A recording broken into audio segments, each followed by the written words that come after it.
சொன்ன நேரம் தவறுன்ற 7 வருஷங்கள் சொல்லக்கூடாது. ஆமா 7 வருஷம் கழிச்சு இப்ப எதுக்கு சொல்றீங்க? அன்னைக்கே ஏன் சொல்லவே இல்ல? இல்ல ஒரு மனக்குமுறல் இருக்கு சார்.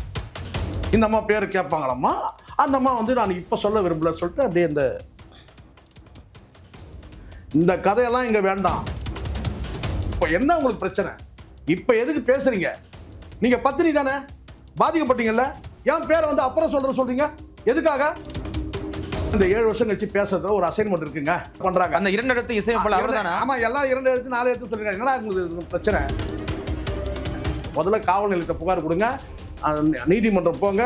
நீங்க தாராளமா வந்து பார்த்தீங்கன்னா வந்து உங்களுடைய வந்து அதுக்கு தான் அமைப்பே இருக்கு. ஆனால் ஊடகங்களை வந்து நீங்க வந்து கத்தி மாதிரி பயன்படுத்துறது. அந்த மனிதரால தான் நான் அவ்வளவு தூரம் இங்க இருந்து நான் வந்தேன். அவர் என்ன இதை பண்ணாரு அதை பண்ணாரு. மன ரீதியா பாதிக்கப்படுறாங்க. தெரியுது இல்ல, பாதிப்பு வந்த உடனே கதறணும். இல்ல சின்மயிக்கு என்ன வித்தியாசம்? சின்மயி பேரை சொல்றாங்க, நீ பேரை சொல்ல மாட்டேன். புதிய சிந்தனை நேயர்களுக்கு வணக்கம். இன்றைய சிறப்பு நேர்காணலில் நம்மளிடம் சிறப்பு விருந்தினர் மூத்த பத்திரிகையாளர் திரு சேகோர ஜெய்சங்கர் அவர்கள். சார் வணக்கம். சார் வணக்கம் சார். எப்படி சார் இருக்கீங்க? நலமா இருக்கு சார். இன்னைக்கு சோசியல் மீடியாவில் மிகப்பெரிய ஒரு சர்ச்சை போயிட்டு இருக்கு. 7 வருஷம் முன்னாடி வந்து ஒரு 2 எழுத்து இசையமைப்பாளர் என்னை வந்து அப்படி இப்படி பண்ணிட்டாரு, சில்மிசம் பண்ணிட்டாரு, நான் இங்கே திருச்சி இங்கேருந்து வடமாநிலத்துக்கு போயிட்டேன், ரிஷிகேஷ்ல இருக்கு அப்படின்னு சொல்லி பாடகி சுவாகதா இன்னைக்கு மிகப்பெரிய குற்றச்சாட்டு வச்சிருக்காங்க. நல்லா டெவலப் பண்ணல சார், இப்பெல்லாம் ரிஷிகேஷ்களும் போயிடுறாங்க. ஆமா சார், இங்க இருந்தா யாரை பிடிச்சிருவாங்க. பாலியல் குற்றங்கள் சொல்லிட்டு இங்கிருந்தே வந்து ஒரு பிளாக்மெயில் நடக்கும், வழக்கமா நடக்குதுதான் அது. சரிங்களா? ஏன்னா ஆண்கள்னா வந்து அவங்க வந்து பொம்பளை பொறுக்கிகள், இவங்கெல்லாம் வந்து பார்த்தீங்கன்னா வந்து பத்தினிகள் அப்படின்ற ஒரு பார்வையில் நான் சுவாகதா விஷயத்துக்கு வரல, முதல்ல சொல்லிடுறேன். இங்கிருந்து பிளாக்மெயில் பண்ணுறதுன்னு ஒன்று இருந்தது. இப்போ கொஞ்சம் டெவலப் ஆயிடுச்சு. இது கேட்டால் அதர் ஸ்டேட்டில் இல்லை இதுக்கிட்ட ரிஷிகேஷ் வரைக்கும் போயிட்டு அங்கேருந்து இங்கே இருக்கிற ஒரு யூடியூபரை வர வச்சு அங்கே நேர்காணல் கொடுத்து அது எதேச்சியாக போனாங்களாம்ல சார்? எதேச்சியாக போனாங்களா சந்திச்சாங்க சார். சார் ஆண்டனி சார், நீங்களும் இவ்வளோ நாள் ஃபீல்டு, நீங்களே என்ன கிட்டத்தட்ட இப்படி பார்த்தாலும் ஒரு 100 இன்டர்வியூ மேலே நீங்கள் எடுத்திருப்பீங்க. கண்டிப்பாக அதிகமாக. கிட்டத்தட்ட நான் 2000 இன்டர்வியூ கொடுத்துருக்கிறேன், 2500 இன்டர்வியூ கொடுத்துருக்கிறேன். நான் என்னுடைய அனுபவத்தில் நான் சொல்கிறேன். சரிங்களா? சொல்கிறது இதெல்லாம் வந்து ஃபேப்ரிகேட் பண்ணுறது எது, தற்செயலாக எடுக்கிறது எதுன்றதெல்லாம் தெரியும். ஆமாம், திட்டமிட்டு எடுக்கிறது எப்படி, திட்டமிட்டு பிளான் பண்ணி இதெல்லாம் வந்து பார்த்தீங்கன்னா ஃபேப்ரிகேட் பண்ணி பிளான் பண்ணி எடுக்கிறது தான், பேசிக்கிட்டு செய்கிறது தான் நிறைய. அதுவும் குறிப்பாக இந்த சிவசங்கரியோட நேர்காணல் நீங்கள் எடுத்து பாருங்கள். அவங்க வந்து ஏற்கனவே வந்து இந்த சேனல்களையும் நீங்கள் பார்த்தீங்கன்னா, பேரை சொல்லக்கூடாது நான் நினைக்கிறேன், அந்த சேனல்களையும் நீங்கள் பார்த்தீங்கன்னா இவங்க ஓனாக ஆரம்பித்த பிறகு பார்த்தீங்கன்னா நிறைய வந்து பார்த்தீங்கன்னா பொதுவாக அடல்ட் கண்டென்ட் தான். இவன் அவனோட போயிட்டான், அவன் இவனோட போயிட்டான், இதுதான் இவங்க எடுக்கிறாங்க. தவிர சாதனை பெண் சோதனை பெண்லாம் சொல்கிறாங்கல்ல, புரட்சி பெண், அதெல்லாம் ஒரு மண்ணும் கிடையாது. முழுக்க ஆண்களை டார்கெட் பண்ணுறதுக்கு ஒரு சேனல், அதுதான் சிவசங்கரி. டைரக்டாக குற்றம் சாட்டுறேன், அதுக்கு என்கிட்ட எவிடன்ஸ் இருக்குது. நேரடியாக குற்றம் சொல்ல தைரியமாக போடுங்க. முழுக்க ஆண்கள் சார். நான் ஆண்கள் நல்லவன் கெட்ட இதெல்லாம் நான் போக விரும்பல சார். நான் கேட்கறது ஒன்றே ஒன்று தான், நீங்கள் தான் புரட்சி பெண் இல்லை. அந்த பாப்பா ஒன்று கபடியில் வந்து ஜெயிச்சுட்டு வந்து கண்ணகி நகர் ஒரு பொண்ணு சாதாரண, அதாவது என்ன சொல்லணும்னா விளிம்பு நிலை சொல்லலாம், விளிம்பு நிலையில் இருக்கக்கூடிய ஒரு ஒடுக்கப்பட்ட வகுப்பை சார்ந்த ஒரு பெண் வந்து பார்த்தீங்கன்னா சாதனை படிச்சு கூப்பிட்டு நேர்காணல் பண்ண சொல்லுங்க பார்ப்போம். ஸ்டாலின் கூட இப்போ எலெக்ஷன் பற்றி நேர்காணல் பண்ண சொல்லுங்க பார்ப்போம். இன்னும் எத்தனை பெண்கள் நான் சொல்லட்டுமா? இடுப்பு வலிக்க வந்து பார்த்தீங்கன்னா வந்து உட்காந்து ஒரு நாள் முழுக்க காலையிலேருந்து சாயந்தரம் வரைக்கும் வந்து பார்த்தீங்கன்னா பூ கட்டி விற்கிற பொம்பளை ஒரு 500 ரூபா வந்து பார்த்தீங்கன்னா போராடுறா. ஒரு நாளைக்கு உருப்படாத ஒரு புருஷனை வச்சுக்கிட்டு பிள்ளைகளை வந்து பார்த்தீங்கன்னா பாதுகாக்கிறதுக்காக ஒரு நாள் முழுக்க போராடுறா. நீ நேர்காணல் எடுப்போம். இது திட்டமிட்டு இருங்க, முதல்ல இதை முடிச்சுட்டு நான் அப்புறம் அந்த சுவாகதா விஷயத்துக்கு நான் முதல்ல அப்புறம் போவோம். இதே இந்த சிவசங்கரி கூட்டு வந்து பார்த்தீங்கன்னா இந்த சென்மையை கூட்டு உட்கார வச்சு முடிஞ்சு போன விஷயம் சொல்கிற அந்த பொண்ணை கூட்டு உட்கார வச்சு அது வந்து அதுக்கு பின்னாடி வந்து பெரிய ஒரு அசைன்மெண்ட்டே இருக்குது. அதை வந்து பார்த்தீங்கன்னா இந்த அம்மா நேராக போய் ராதாரவிக்கிட்ட போய் உட்காந்து ராதாரவி செருப்பால் அடிச்சு துரத்துறாரு கிட்டத்தட்ட. தெரியுமா உங்களுக்கு? தெரியாது சார். வரலாறு பின்னாடி வந்து நிறைய இந்த அசைன்மெண்ட் ஒர்க் நடக்குது. இதில் கூட இருக்கு. ஆமாம், பிரபலமானவர்கள் யாருன்றதுலாம் வந்து பார்த்தீங்கன்னா கரெக்டாக வச்சிருந்து இந்த இடத்துல நான் என்ன சொல்றேன்னா, இப்போ இவங்க யாருக்கும் நான் சர்டிஃபிகேட் பண்ணல, இவங்கெல்லாம் ஏகபத்தினி விரதனுங்க, உண்மையானுங்க, உத்தமனுங்கன்னு நான் பேசவே இல்லை. உங்க நோக்கம் என்னன்னு சொல்றேன். இல்லை சார், இப்போ பாதிக்கப்பட்ட பெண்கள் வெளியே வந்து சொல்லக்கூடாது சார். நான் வெளியில சொல்லக்கூடாது, சொன்ன நேரம் தவறுன்ற. 7 வருஷங்கள் சொல்லக்கூடாது. ஆமா 7 வருஷம் கழிச்சு இப்ப எதுக்கு சொல்றீங்க? அன்னைக்கே ஏன் சொல்லவே இல்ல? இல்ல ஒரு மனக்குமுறல் இருக்கு சார். சார் என்ன மாதிரி ஒரு யூடியூபர் கேக்குறாங்க, இங்க பாருங்க நான் ரொம்ப பாதிக்கப்பட்டிருக்கேன் அப்படி கேக்குறாங்க. அப்படிங்கும்போது சொல்றதுல தப்பு இல்லையே சார்? அது இதுக்கு பின்னாடி ஒரு அசைன்மெண்ட் இருக்கு, அவ்வளவுதான். இல்ல என்ன அசைன்மெண்ட்? பணம் பறிக்கிற வேலை இருக்கு. என்ன பணம் பறிக்கிறாங்க? ஆமா சார். சுவாகதா வந்து அந்த இசையமைப்பாளர் வந்து மிரட்டி பணம் பறிக்கிறாங்க. சின்மயி பாதிக்கப்பட்டாங்க. சின்மை வந்து பார்த்தீங்கன்னா அது வந்து எந்த சூழலை சொல்லணுமோ அந்த சூழலை சொல்ல. அதுக்கப்புறம் வந்து பார்த்தீங்கன்னா அதே நபர் யார் குற்றம் சாட்டுறாங்களோ அந்த நபரையே வந்து பார்த்தீங்கன்னா வந்து அதே வைரமுத்தை கூப்பிட்டு வந்து பார்த்தீங்கன்னா நிச்சயதார்த்த நிகழ்ச்சி என்கேஜ்மெண்ட்ல இருந்து கல்யாணத்துக்கு அழைக்கிறாங்க. ஆமா, அப்பயே முடிஞ்சிருச்சு. அது எப்போ நடந்தது? அது கல்யாணத்துல துள்ளி குச்சாங்க. திருமணமான பிறகு நடந்தது சொன்னா பரவாயில்ல. குறிப்பா வந்து பிரபலமானவர்கள் இந்த பெண்களுக்கு தானே சார் பாதிப்பு அதிகமா இருக்கு. நீங்க பாதிப்பு மன ரீதியா உடல் ரீதியா பாதிக்கப்படுறாங்க. தெரியுது இல்ல, பாதிப்பு வந்த உடனே கதறணும். இதுதான் கரெக்ட். அந்த சமயம் கதறி இருந்தா பல இசையமைப்பாளர்கள் வாய்ப்பு கொடுக்காம போயிருப்பாங்க சார். அப்போ நீங்க வாய்ப்பு மறுக்கப்பட்டிருக்கு. அப்போ வாய்ப்புக்காக நீங்க அட்ஜஸ்ட் பண்ணிக்கிறீங்க. அமைதியா இருந்துரும் கடைசி வரைக்கும். இப்போ உங்களுக்கு வந்து வாய்ப்பு தரலன்னா கதறீங்க. பாதிக்கப்பட்டிருக்காங்க சார். இப்ப பாதிப்பு சார் நான் கேக்குறேன் சார். பணத்தை இழந்திருக்காங்க சார். பாதிப்பு பாருங்க சார், நீங்க பணத்தை எழுது இது எல்லாம் நீங்க சொல்ற அத்தனை கதைகளும் வந்து பார்த்தீங்கன்னா ஒன் சைடு கேட்டு முடிவெடுக்கிற தப்பு ரொம்ப ஆண்டனி சார். பெரும்பாலும் இது போன்ற விஷயங்கள் வந்து ஆம்பளைங்களை டார்கெட் பண்ணக்கூடிய விஷயங்கள், அதுவும் பிரபலமான ஆம்பளைங்களை டார்கெட் பண்ற விஷயம் நடந்துட்டு இருக்கு. அதுக்கு உதாரணம் ஒண்ணு இல்ல சார். ஒரு சின்மை பேசுவாங்க. சின்மை ஒண்ணு. செகண்ட் வந்து பார்த்தீங்கன்னா மாதம்பட்டி ரங்கராஜுடைய அந்த ஜாய்கிஸ்லா 2. இப்போ இது 3ஆவதா நம்ம பார்க்குறோம். பெரும்பாலும் இவங்க இதுக்கு இடையில வந்து பார்த்தீங்கன்னா உங்களுக்கு தெரியும் நினைக்கிறேன், அந்த டப்பிங் ஆர்டிஸ்ட் யூனியன் வந்து அதுவும் கூட உங்களுக்கு நடந்தது. நாங்கள் என்ன சொல்றோன்னு கேட்டிங்கன்னா, பாதிக்கப்பட்டவங்க நிறைய அவங்களுக்கு வந்து இந்த பிளாட்ஃபார்ம் இருக்கு அவங்க நிவாரணம் தேடுறதுக்கு. முதல்ல வந்து நீங்கள் தேட வேண்டியது என்ன? முதல்ல காவல் நிலையத்தை புகார் கொடுங்க, நீதிமன்றம் போங்க. நீங்கள் தாராளமாக வந்து பார்த்தீங்கன்னா வந்து உங்களுடைய வந்து அதுக்கு தான் அமைப்பே இருக்கு. ஆனால் ஊடகங்களை வந்து நீங்கள் வந்து கத்தி மாதிரி பயன்படுத்துறது, ஊடகங்களை வந்து பார்த்தீங்கன்னா வந்து அசிங்கப்படுத்துறது, இப்போ இந்த விஷயத்தில் நடக்குதா இல்லையா? இப்போ 7 வருஷம் கழிச்சு வந்துட்டீங்க, கிட்டத்தட்ட 1.5 மணி நேரம் நீங்கள் நேர்காணல் கொடுக்குறீங்க. உங்களுக்கு சேஃபான ஜோன்லேயும் நீங்கள் இருக்கிறீங்க, ரிஷிகேஷ்ல இருக்கிறீங்க, பாதுகாப்பாக இருக்கிறீங்க, திருமணமும் ஆயிடுச்சு, எல்லாமே இருக்கு. இல்லை திருமணம் ஆயிடுச்சா? அப்படிதானே அவங்க சொல்கிறாங்க. முதல்ல பிரேக்கப் ஆயிடுச்சு, அதுக்கப்புறம் வந்து பார்த்தீங்கன்னா இப்போ நான் வந்து வந்து பார்த்தீங்கன்னா வந்து ஒரு குடும்பத்தோடு இருக்கிறது தானே சொல்கிறாங்க. அவங்க பின்னாடி ஒரு குடும்பம் இருக்கு, அந்த ஃபேமிலியை பாதிக்காதுன்னு சொல்றாங்க நமக்கு. அது சார் நம்ம அவங்க பற்றி கவலையே இல்லை சார். நமக்கு அதை பற்றி பேசக்கூடிய விஷயம் மட்டும் தான் நம்ம பார்க்குறோம் சார். அவங்க இப்போ வந்து லட்ச ரூபாய் சம்பாதிக்கலாம், கோடி ரூபாய் சம்பாதிக்கலாம், நிறுவனம் நடத்துறாங்களா, அது நடத்துறாங்களா, அதெல்லாம் வந்து நமக்கு தேவையில்லை. தனியாக நின்று போராடினாங்களா, இதுக்கு வந்து ஃபைனான்ஸ் எங்கே யார் கொடுத்தாங்க, இவன் கொடுத்தானா அவன் கொடுத்தானா, இது எப்படி இப்படி வந்தாங்க, நமக்கு அது தேவையே இல்லை. பேசக்கூடிய விஷயம் மட்டும்தான் நமக்கு தேவை. இப்போ நீங்கள் என்ன சொல்கிறீங்க? நாங்கள் இங்கேருந்து வந்து நான் ரிஷிகேஷ் வந்துட்டேன், அந்த மனிதரால் தான் நான் அவ்வளோ தூரம் இங்கேருந்து நான் வந்தேன், அவர் என்னை இதை பண்ணார் அதை பண்ணார் எல்லாம் நீங்கள் சொல்கிறீங்க. இப்போ நான் கேட்குறதுக்கு இதுக்கு எதுக்கு 7 வருஷம் கழிச்சு நீங்கள் வந்து இதை பேசணும்? இதுக்கு மட்டும் பேசணும். இப்போ பேச வேண்டிய அவசியம் என்ன சார்? இப்போ நான் சொல்ல வரதான்னு கேட்டாங்க, கடைசி வரை பேசக்கூடாதுன்னு நினைக்கிறேன். பேசக்கூடாதுல்ல சார். நீங்கள் ஏன் பேச வேண்டிய நேரத்தில் பேசலை? இப்போ 7 வருஷம் கழிச்சு இப்போ நான் சொல்கிறேன் உள்ள. இப்போ நான் இதில் வந்து பார்த்தீங்கன்னா வந்து அந்த நேரத்தில் குடும்ப சூழ்நிலை இருக்கலாம், பிரச்சனை இருக்கலாம் சார். களங்கம் கற்பிக்கிறதா கூட நீங்கள் எடுத்துங்க. நான் சொல்கிறேன், நான் களங்கம் கற்பிக்கிறேன், நீங்கள் அப்படி எடுத்துங்க. அவங்க ரொம்ப நல்லவங்க. யார்? சுவாகதா ரொம்ப நல்லவங்க, நான் களங்கம் கற்பிக்கிறேன். இப்போ நான் சொல்கிறேன், இப்போ வந்து பார்த்தீங்கன்னா இந்த 7 வருஷம் கழிச்சு பேசுறதுல ஒரு அசைன்மெண்ட் இருக்குங்க. என்ன அசைன்மெண்ட்? அசைன்மெண்ட்னா உங்களுக்கு வந்து பார்த்தீங்கன்னா நீங்கள் வாய்ப்பு கேட்டு நீங்கள் வந்து பார்த்தீங்கன்னா போறீங்க, அங்கே வந்து பார்த்தீங்கன்னா அந்த வாய்ப்புக்காக உங்களை வந்து பார்த்தீங்கன்னா உங்களவே நீங்கள் தியாகம் பண்ணுறதுக்கு தயாராக இருக்கிறீங்க. ரொம்ப நாகரிகமாக சொல்கிறேன். அப்போ அட்ஜஸ்ட்மெண்ட் இருந்தால் தான் வாய்ப்புங்கிறீங்களா? நீ அப்படி கிடையாது, நீங்கள் இணங்கி போறீங்க, வேணான்னு சொல்லிட்டு விலகி போங்க. இப்போ நீங்கள் சொல்கிறீங்க, என்ன சொல்கிறீங்கன்னு கேட்டிங்கன்னா, நான் வந்து பார்த்தீங்கன்னா இந்த மாதிரி எனக்கு வந்து தொல்லை கொடுத்தாரு, வந்து உதறிட்டு வந்துட்டேன்னு சொல்லிட்டீங்க. நீங்கள் அவன் வேணாம்னு சொல்லிட்டு நீங்கள் ஒரு 4 பேர் சர்டிஃபிகேட் கொடுத்துருக்கீங்க, மியூசிக் டைரக்டர் 4 பேருக்கு நல்லவங்கன்னு சொல்லிட்டு. அவங்கள்ட்ட போக வேண்டியதானே வாய்ப்புக்கு? அவங்க வாய்ப்பு தந்திருப்பாங்களே. அவரை நம்பி இருந்திருக்கலாம்ல, பல வாய்ப்பு கொடுத்துருக்கலாம். நீங்க நம்பி வாய்ப்பு மிஸ் ஆயிருமா அப்படின்னு கூட ஒரு இசையப்பட நம்பி எப்படி சார் எப்படி தீர்மானம் கடைசியாக முடிச்சிட்டீங்க? என்னன்னு கேட்டிங்கன்னா, இனி இவன் வந்து பார்த்தீங்கன்னா இவங்ககிட்ட நம்ம பணத்தை இழக்கூடாது, இனி இவங்ககிட்ட நம்ம ஏமாறவும் கூடாது, நம்ம இனி அந்த எச்சரிக்கையாக நம்ம வாழ்க்கையை நம்ம வந்து நம்ம ஸ்டாண்ட் பண்ணிப்போம் அப்படின்னு முடிவு பண்ணிட்டீங்க. அப்போ நீங்கள் ஏன் வந்து பார்த்தீங்கன்னா ரிஷிகேஷை தேர்ந்தெடுக்கிறீங்க? இதே சென்னையில் இருந்தால் கூட பார்த்தீங்கன்னா அதுக்கு மீறி உங்களுக்கு தொல்லை கொடுத்தா அப்போ நீங்கள் போங்க. இப்போ ரிஷிகேஷ் தான் போனீங்க, நீங்கள் ஒன்றும் வந்து பார்த்தீங்கன்னா வந்து சுவிட்சர்லாந்து போயிடல, ஆஸ்திரேலியா போயிடல, இதே இந்தியாவுக்குள்ளே தான் நீங்கள் இருக்கிறீங்க. அந்த அளவுக்குலாம் பெரிய வந்து பார்த்தீங்கன்னா வில்லாம் ஒன்றும் கிடையாது. நீங்கள் சொல்கிறீங்க இப்போ என்ன உங்களுக்கு பிரச்சனை? இப்போ எதுக்கு பேசுகிறீங்க? இப்போ ரிஷிகேஷ் எதுக்கு போனாங்க? நம்ம வெளிப்படையாக பேசுவோம், மறைக்கலாம். இப்போ இவங்க வந்து சாம் சிஎஸ் தான் வந்து பார்த்தீங்கன்னா இவங்க வந்து கார்னர் பண்ணுறாங்க. அந்த 2 இடத்து இசையமைப்பாளர் அவர் தானே? ஆமாம், எல்லாம் 2 இடத்து 4 இடத்து சொல்லிருக்காங்க. என்னடா உங்களுக்கு பிரச்சனை? வெளிப்படையாக பேசுங்க சார், பிரச்சனை வந்தால் பார்த்துக்கலாம். அவங்க சொல்றது சாம் சிஎஸ் அரசியல் புரசலா பேசிட்டு இருக்காங்க. அப்ப சாம் சிஎஸ் அந்த குற்றத்தை பண்ணாருன்னு இவங்க சொல்றாங்கல்ல. அந்த சாம் சிஎஸ் வந்து இப்ப சொல்ல வேண்டிய அவசியம் என்ன? அன்னைக்கு அவன் வந்து வளர்ந்துக்கிற பீரியட்ல இருந்தா 50,000 1 லட்சத்துக்கு மியூசிக் போட்டுருந்தான், இன்னைக்கு கோடிக்கணக்கில் சம்பளம் வாங்குறான். இப்போ அவனை டார்கெட் பண்ணணும், அதுதான் நோக்கம், வேற ஒண்ணுமே கிடையாது. 2 பேரும் சேர்ந்து 2 பேர் டுபாகோர் எது அழுத்தமா பதிவு பண்ணுங்க. சிவசங்கரியும் இந்த சாகதா 2 பேருமே டுபாகோருங்க, 2மே போல்டா போடுங்க, பார்த்துக்கலாம்.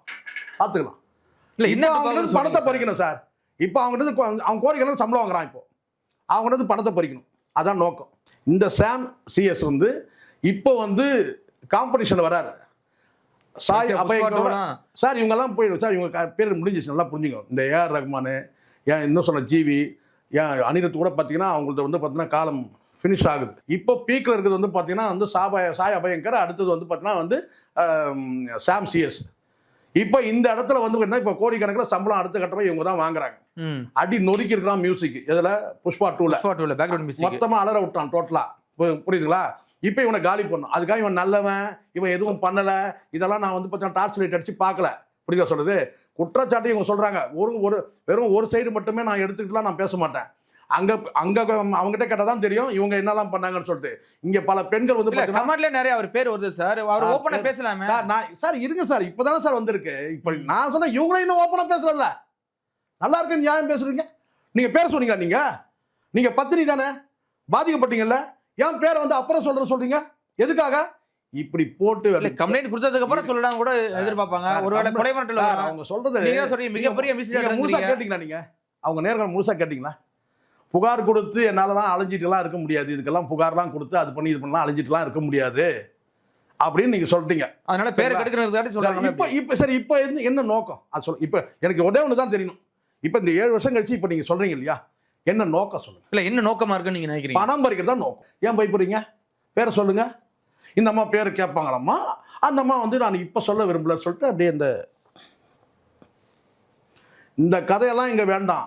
அதுவும் குறிப்பாக நீங்கள் என்ன செய்றீங்கன்னா, ஒரு குறிப்பிட்ட ஒரு 4 வந்து மியூசிக் டைரக்டர் வந்து நான் சர்டிஃபிகேட் கொடுத்துட்றீங்க, அவங்கெல்லாம் பெஸ்ட்டு அப்படின்ற மாதிரி நீங்கள் வந்து மியூசிக்கில் பெஸ்ட்டுன்ற மாதிரி சொல்கிறீங்க. அப்போ உங்களுக்கு வன்மம் தெரிஞ்சிச்சு. எனக்கு நீங்கள் ப்ரொமோட் பண்ணுறீங்க அந்த 4 பேரை. யாரை இந்த இடத்துல வந்து பார்த்தீங்கன்னா இவன் பேரை சொல்லலை, ஆனால் அங்கே பேரை சொல்கிறீங்க. அப்போ அந்த மாதிரி சொல்கிறாங்க. அப்போ நீங்கள் ஒரு 4 பேர் சொல்லிட்டீங்கன்னா அப்போ அவங்க அந்த லிஸ்ட்டில் இல்லை. அப்போ சாம் சிஎஸ் உண்மையை சொல்ல வரீங்களா? அப்படி நான் வேறு சார், எனக்கு அது தெரியாது சார். நீங்களும் சொல்லுங்கள், முதல்ல நீங்கள் சொல்லுங்கள். எத்தனை பேருக்கு பிரச்சனை தெரியுமா சார்? அவன் வந்து கமெண்ட்ல வந்து ஜேம்ஸ் வசந்தன் போட்டுக்கிறான். இன்னொருத்தன் வந்து பார்த்தீங்கன்னா இளையராஜாவான்னு கேட்குறான். இந்த கிசுகிசு வந்து கிசுகிசு தான் இந்த செய்தி வரும். என்னன்னு கேட்டால் 2 எழுத்து நடிகை 3 எழுத்து நடிகரோட வந்து அசிங்க வெக்கமா இல்லை உங்களுக்கு? பாதிக்கப்பட்டான், கையை பிடிச்சி இழுத்தான்னு சரி கதறி சார் ஒரு சம்பவம் நடக்குது. இல்ல கதறி தான் வந்து இருக்கு சார். அங்கேருந்து திருச்சி வந்தேன், ஒரு அவருக்கு கைப்பட்ட இடத்துல நல்லா க்ளீன் பண்ணேன். இதெல்லாம் எனக்கு ரொம்ப இது என்ன சொல்றது எனக்கு தெரியல. அவர் தொட்ட இடத்துல எனக்கு தெரியுமா சார், ஒரு ஆண் வந்து ஒரு பெண் கிட்ட வந்து தொடுறான், பாலியல் ரீதியாக தொடுறான்னு சொன்ன உடனே வந்து பார்த்தீங்கன்னா இந்த இடத்துல நீங்கள் தொடரான்னு சொன்னாங்க. இந்த இங்கே கூட வச்சுக்க சார், எது இங்கே கூட வச்சுங்க. அது எது வரைக்கும் ஏறும் தெரியுமா? பாலியல் ரீதியாக அவன் தொடரான்னு உங்களுக்கு தெரிஞ்சிச்சுன்னா எது வரைக்கும் போகும் தெரியுமா அந்த உணர்வு?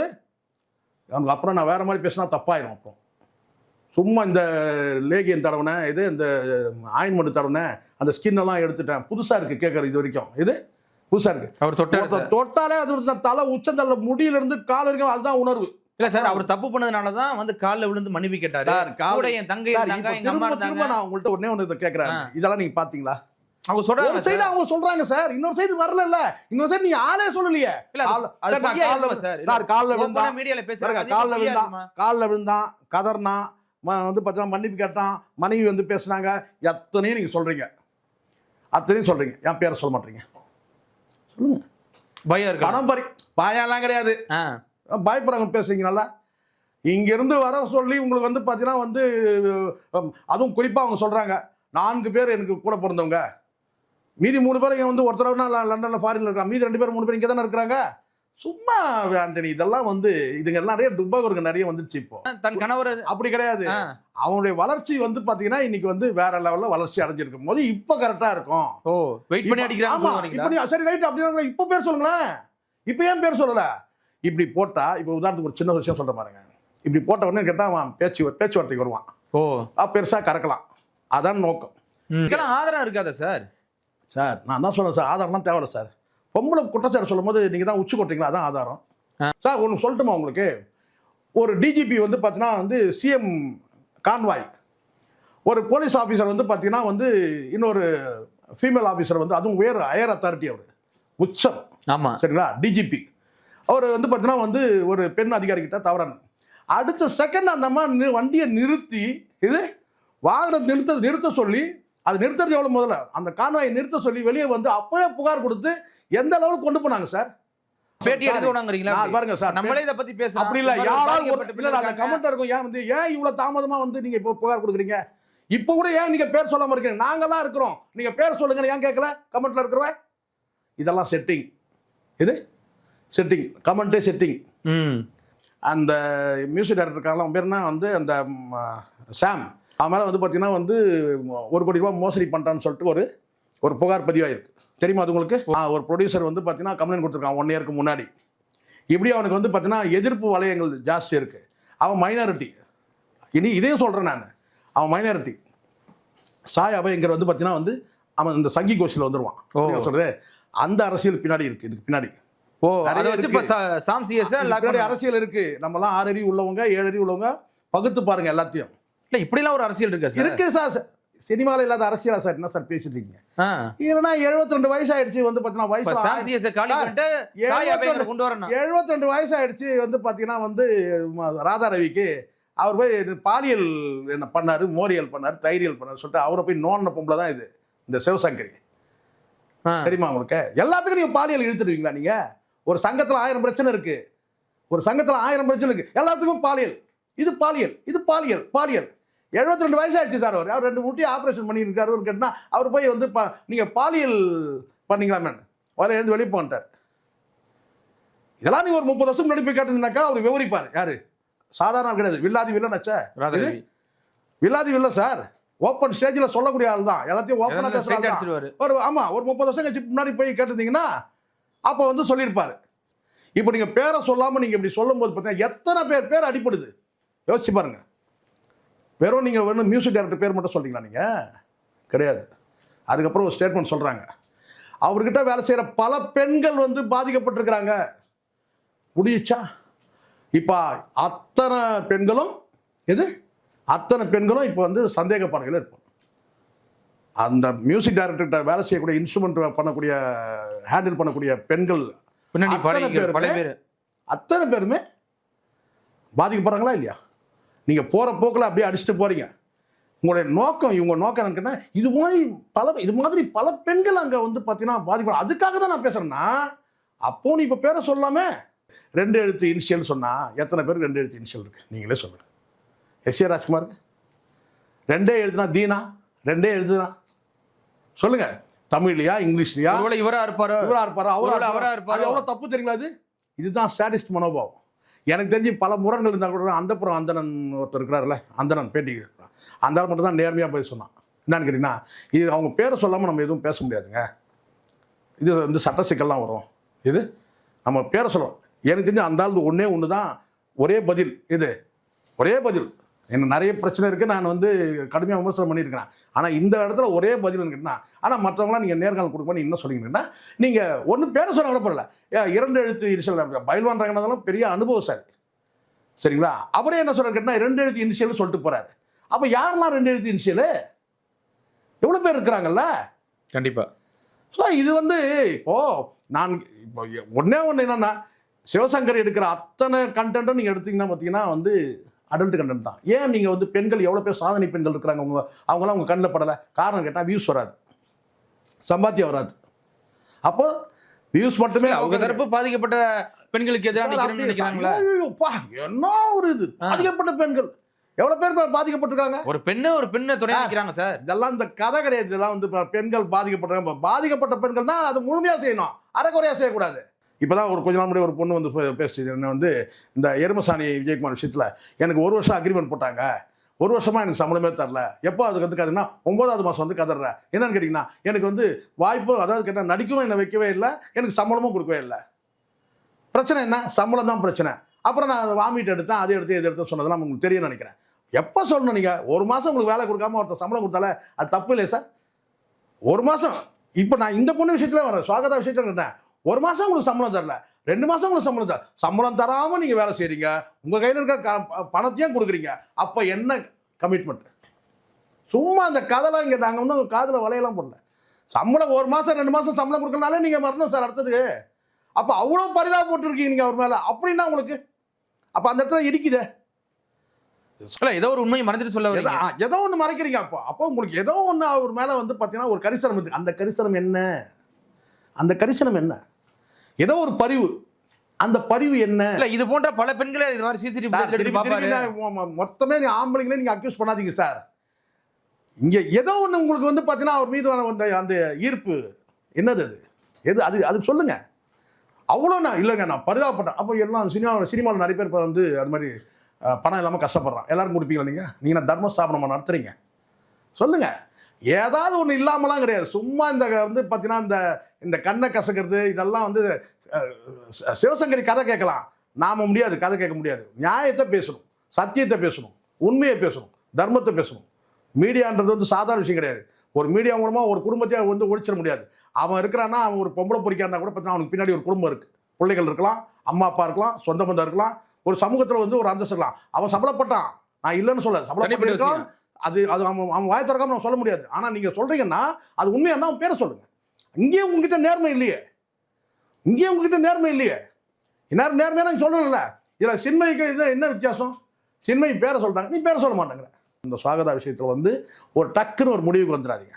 நான் உடனே வந்து கிடையாது. இதுங்க டுபாகர், ரெண்டுமே டுபாகர். பேட்டி எடுத்ததும் டுபாகர். இதுக்கு பின்னாடி ஒரு அசைன்மெண்ட் இருக்குது. இதுக்கு பின்னாடி வந்து பார்த்தீங்கன்னா பல கைகள் இருக்குது. அதனால் நீங்கள் இந்த நேர்காணலில் வந்து பார்த்து இந்த உச்சி கொட்டுறாங்க கமெண்ட்டில் வந்து அதை வச்சு நீங்கள் முடிவுக்கு வந்துடாதீங்க. இதுக்கு பின்னாடி நிறைய வேலைகள் இருக்குது, இல்லாமலாம் கிடையாது. பொறுத்திருந்து பாருங்கள், வரும். இப்போ இந்த நேர்காணல் இப்போ வந்து அவங்க இந்த 2 பேருமே இந்த நேர்காணல் பண்ணவங்களும் நேர்மையானவங்க கிடையாது, நேர்காணல் கொடுத்தவங்களும் ரொம்ப நேர்மையானவங்களாம் கிடையாது. கண்டிப்பாக சார், பொறுத்திருந்து பார்க்கலாம். மிக்க நன்றி. நன்றி சார்.